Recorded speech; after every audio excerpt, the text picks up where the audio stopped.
¿Crees tú que sin entender la termodinámica del equilibrio, la termodinámica del no equilibrio y cómo las cosas funcionan químicamente, biomolecularmente, científicamente, vas a poder realmente deducir los patrones que están en mayor escala? Esta es una pregunta complicada, ¿no? Porque podríamos pensar que es imposible, ¿no? Que tenemos que conocer las condiciones inferiores a la perfección para poder deducir lo que está ocurriendo a gran escala. Sin embargo, esto no es necesariamente cierto, ¿no? Y de esta forma podemos tener grandes historiadores que han logrado deducir cómo va a ocurrir la historia, ¿cierto? Hemos logrado entender la biología en términos de selección natural, Darwin, ¿no? Sin entender específicamente en el momento cómo estaba funcionando genéticamente aquello. Y es que una cosa no necesariamente implica la otra, ¿no? Básicamente, sí es muy importante conocer las bases, pero entenderlas de forma más abstracta suele ser más importante que simplemente conocerlas. Y es que esta idea de la permacultura, ¿cierto? Este mito de la permacultura como un ente que como una idea que va a lograr solventar los problemas que tú tienes en tu día a día, no es más que eso, un mito, ¿cierto? Y es un mito que en verdad se asienta en las mismas bases históricas que se asientan otros mitos, como por ejemplo los mitos ¿cierto? De los gringos, ¿no? Como podría ser este sueño, ¿cierto? De ser millonario, el sueño del millón, ¿no? El sueño gringo. Y como muchos otros mitos, ¿no? La permacultura no se aleja mucho de eso. Y esta idea de formar comunidad, ¿no? De hacer tu propio huerto, de las bases de la sustentabilidad, finalmente terminan siendo una atrapa tontos. Sinceramente, termina siendo una atrapa tontos. Que creen que si todo el mundo se comportase debido a los principios de la permacultura, el mundo sería mejor. Y no es así. Definitivamente no es así. Y esto no significa necesariamente que las cosas no mejoren, ¿no? Individualmente dentro de la permacultura. Y es que tú puedes vivir perfectamente en un Tsukuyomi infinito, así como en Naruto. Tú puedes vivir perfectamente en una ilusión y ser feliz en esa ilusión y no tener muchos problemas en esa ilusión y que por suerte o por desgracia te vaya bien, ¿no? Sin embargo, creer que las condiciones sociales van a mejorar en eso es otro mundo, ¿no? ¿Cierto, Laika? Y básicamente lo que nosotros tenemos que pensar aquí es cómo realmente funciona el mundo, ¿no? Cómo funciona esta cosa y cómo podemos intentar comprender qué es lo que realmente está ocurriendo. Y yo aquí vengo a desmentir esa idea. Vengo a desmentir la idea de que la permacultura es el eje que va a sostener la sociedad, porque no es así. No vamos a llegar a un cultura solarpunk, no a una cultura solarpunk. No vamos a llegar a desarrollar esta historia, ¿cierto? Que nos cuentan desde los idealismos más profundos sobre cómo va a ser el futuro. No, definitivamente no, porque muchos piensan que el futuro va a ser estilo solarpunk. Busquen eso, busquen qué es el tema de solarpunk y se van a quedar embobados. Yo, cuando tenía en torno a 18 años, man, qué increíble es el solarpunk. La estética, la trama, la afectividad, ¿cierto? La eficiencia. Lamentablemente no es así y no va a ser así. Y es que, a pesar de lo que les dije al principio del video, ¿no? A pesar de que mencioné que no necesariamente necesitamos conocer las bases científicas de las que se desprende todo lo que viene, ¿no? No necesariamente necesitamos conocer toda la biología del ser humano. Al conocer algunas bases, ¿cierto?, en las que se desarrolla el universo, pues puede ser más que útil.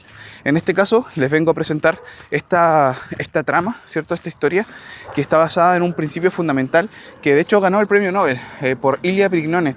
Esto en unos años en los que la idea fue completamente revolucionaria y hoy en día sigue siéndolo, porque no se habla mucho de ello. Desarrollando rápidamente lo que sería esta idea, la teoría de la termodinámica del no equilibrio, lo que plantea es justamente que en base a principios químicos, en base a principios moleculares, en base a termodinámica, podemos deducir que la creación del orden puede surgir en el desorden. Cuando pensábamos en termodinámica y pensábamos en la segunda ley de la termodinámica, en la ley de la entropía, nos costaba entender cómo sistemas ordenados pueden surgir en un desorden, ¿no?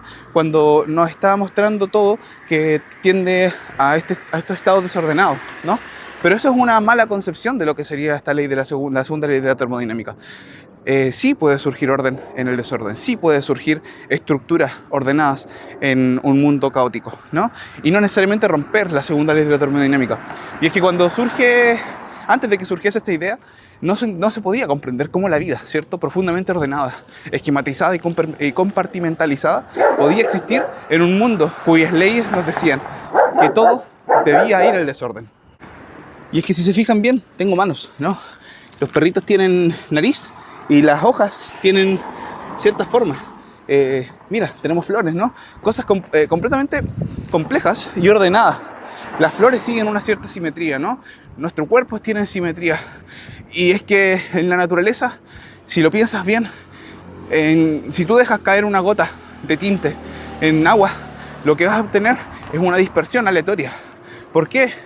Si tú dejas caer entonces una gota de agua una gota de tinta en un vaso de agua, ¿en qué momento podrías pensar que eso va a generar estructuras ordenadas, no? No tiene sentido.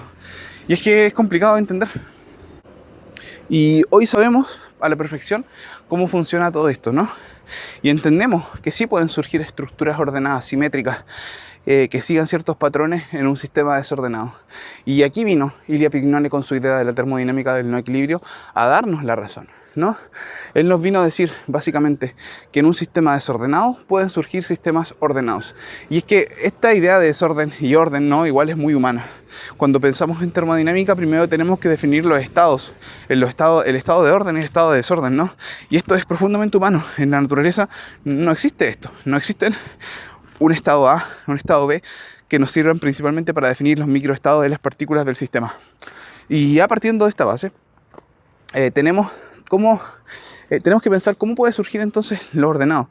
Y es que Ilya propone una idea revolucionaria. Laika, mira la buena loca. Y esta idea revolucionaria tiene un principio fundamental. El principio fundamental de que los sistemas ordenados necesariamente tienen que contribuir a maximizar el desorden del sistema en su complejidad, en su completitud. De esta forma, cuando vemos este orden, ¿no?, estas estructuras ordenadas, cuando vemos paredes, cuando vemos muros, cuando vemos perros y cuando vemos plantas, lo que tenemos que pensar no es necesariamente estas estructuras son estructuras que mantienen el orden, ¿no? Son estructuras que de hecho, por naturaleza, necesitan perpetuar el desorden. ¿Qué significa eso? Que estas estructuras ordenadas tienen por necesariedad que permitir que el sistema se vuelva cada vez más desordenado, más entrópicos, ¿no? Cuando hablamos de esto, nos vienen grandes preguntas a la cabeza, ¿no? ¿Y cómo podemos relacionarlo con la permacultura, que en el fondo es el propósito de este video? Lo que sucede es que bajo esta idea y siguiendo las premisas lógicas del tema, puedo deducir a ciencia cierta que las guerras son inevitables. Y es que por mucho que no pensemos que no, ¿cierto?, los conflictos a nivel geopolítico son inevitables, ¿no? Y es que estas mismas guerras permiten la mayor disipación de la energía, ¿no? Permiten la desaparición de este orden acumulado. Y creo que cumplen un propósito mucho más profundo. Creo necesariamente que de alguna forma el orden que nosotros estamos creando como seres humanos debe de alguna forma ser disuelto. Y qué mejor forma a través de explosiones, qué mejor forma a través de movimientos, a través de una organización profunda. ¿Qué otra cosa en el mundo logra disipar más energía que una guerra? Pocas, ¿no? Pocas cosas. Y es que a menos que como seres humanos logremos hacer un cambio, ¿no?, y se logre unificar la especie humana para poder moverse, ¿no?, a otros planetas y lograr disipar energía en otros lugares, estamos condenados a que esto sea de esta forma. Estamos condenados completamente a esto. Y es que finalmente todo lleva a la guerra. Y la permacultura lucha contra eso, ¿no? Nos menciona y de alguna forma nos propone un futuro solarpunk, un futuro ideal donde las cosas van a ir mejor si seguimos una serie de principios, si seguimos principios de comunidad, principios de autosuficiencia. Y es que lamentablemente esto no funciona así. Ese es un mito idealista. En el mundo real las cosas no funcionan así. Las guerras están ahí no por intereses naturales, no por intereses de recursos. Los recursos en este planeta sobran, sinceramente. Eso es algo que la gente no entiende. Los recursos en este planeta sobran. Y lo que está ocurriendo realmente no es una guerra por recursos, es una guerra simbólica. Y estas guerras simbólicas están dando un propósito. El propósito que ellos dan como seres humanos a estas guerras, a estos grupos humanos que organizan estas guerras, son muy variables, ¿no? Generalmente son conflictos religiosos. En muchos casos son conflictos religiosos que se camuflan a nosotros que no somos religiosos, ¿no? Como intereses geopolíticos por recursos naturales, por ejemplo. Pero no es así. No es así, definitivamente no es así. Y lo que tenemos son guerras simbólicas. ¿Y qué es lo que sucede? En estas guerras simbólicas, lo que estamos haciendo es disipar energía. Y es que definitivamente cuando pensamos en esto, sí, podemos tener como una suerte de actitud depresiva frente al mundo, ¿no? Como que nada tiene sentido. Pero así es la vida, pues, ¿qué le vamos a hacer? Así es la vida, así es la cosa, así funciona el mundo. Y naturalmente esto que estoy comentando no tiene por qué ser siempre pues así, ¿no? Podría estar yo equivocado, pero todo indica que tengo razón, ¿no? Todo indica que tengo razón. No tengo razones para creer de momento que estoy equivocado. Y más importante que eso, la permacultura es una estafa que te está poniendo, así como en el Hollow Knight, ¿no? Te está poniendo una infección en la mente que te hace creer que estás haciendo lo correcto cuando en verdad simplemente estás actuando siguiendo una serie de idealismos que en algún momento han sido variados. Idealismos tales como los nazis, ¿no? Idealismos tales como esta idea, ¿cierto?, del sueño americano, idealismos tales como el feminismo radical. Son sistemas que de alguna forma intentan combatir con respecto a esta realidad, ¿cierto?, a esta disipación de la energía. Y es que las guerras son inevitables. Las guerras son inevitables. Y definamos guerra, ¿no? Pero eso ya es entrar en otro terreno mucho más complicado. Pero aquí a lo que voy es que si tú crees que con eso vas a solucionar el mundo, estás completamente equivocado. Mi propuesta es que investigues cómo hacerlo, es que averigües cómo hacerlo. Yo no tengo idea, ¿no? Sigo buscando ese motivo, esa razón. Y créeme que yo estuve muy ilusionado con el tema de la permacultura, ¿no? Sigo, de hecho, creo que es una de las formas más adecuadas de generar una, una estructura casi que celular, ¿cierto? Donde tú tengas unas fronteras claras y un sistema que te autosostiene. Pero eso necesariamente te va a desligar de otros sistemas que están sobre ti. Y las decisiones de esos sistemas que están sobre ti necesariamente son más importantes. De tal forma que por mucho que tú generes un sistema de permacultura perfecto, la guerra va a llegar y la guerra te va a destruir.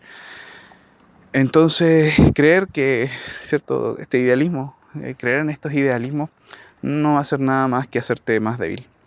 Y lo que tienes que hacer es intentar ser más fuerte, ¿no? ¿Qué le vamos a hacer?